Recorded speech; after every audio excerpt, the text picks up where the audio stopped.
Sir Keith Campbell began his career as an accountant and quickly gained a reputation for restoring ailing businesses.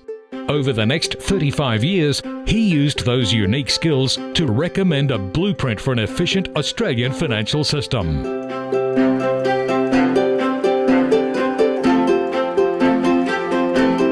Sir Keith Campbell was born in Sydney on March 4, 1928, and was educated at Homebush Junior High School before being awarded a scholarship to attend the Australian Accountancy College.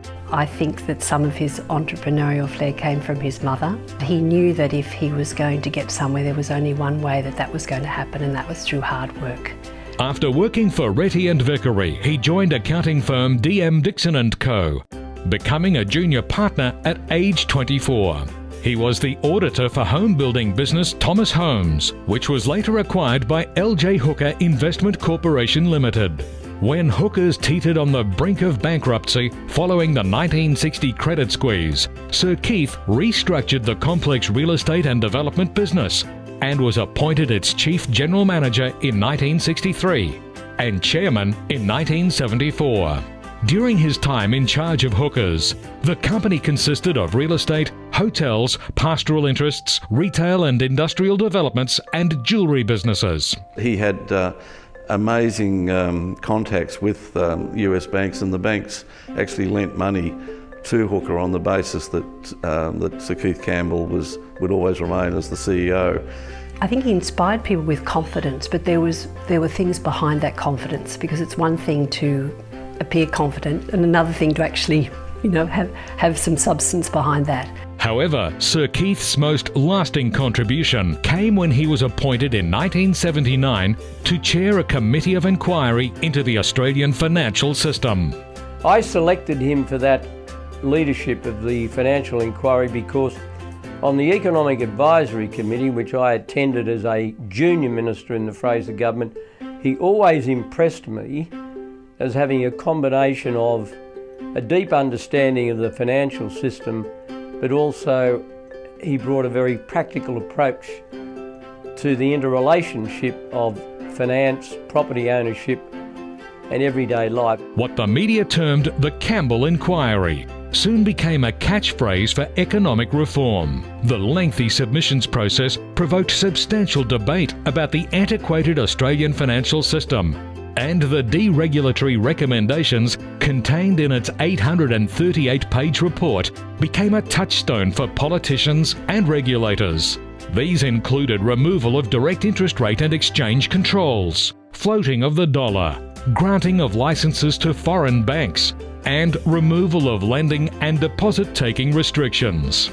I remember when the work of the Campbell Inquiry was completed, I had a dinner in the city thanking him and the other members of the committee, and they had done a wonderful job. And I can't stress too much what an enormous impact his recommendations had on the shape of the Australian financial system. Things we now take for granted come directly from his recommendations.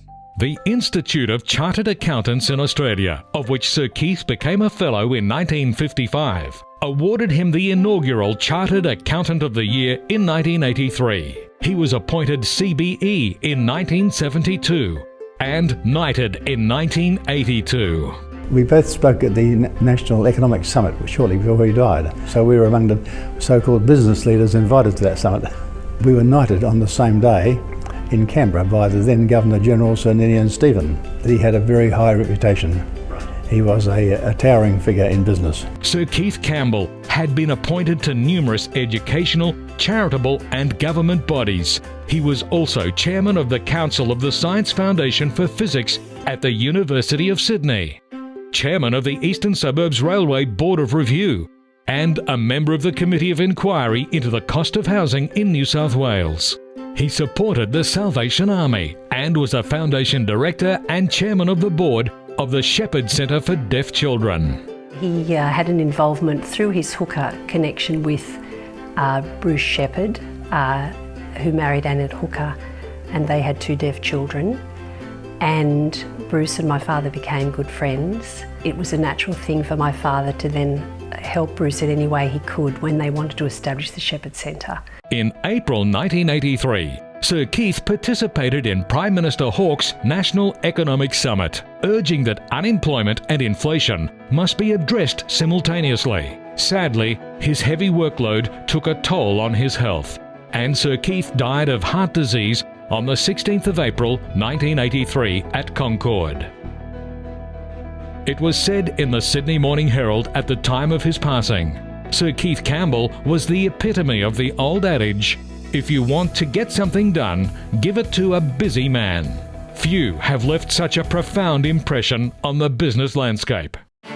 Ladies and gentlemen, please join the Property Council of Australia in honouring Sir Keith Campbell, 2016 inductee to the Australian Property Hall of Fame. I would like to share congratulations with his family, because Keith was a giant, in my opinion, among businessmen. He was admired by many, and in fact I would say he was admired by all in the business community. To the Campbell family, you can feel very proud, you can feel very honoured. He was a wonderful man, and I think tonight the fact that this has been recognised is a wonderful, wonderful thing. All of Dad's family and friends, congratulations on Dad's induction into the Hall of Fame.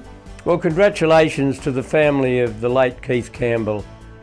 I don't think the report of any man or woman in Australian political history was so widely implemented and has had such a transforming effect on the subject matter of that report as the Campbell Inquiry into the Australian financial system.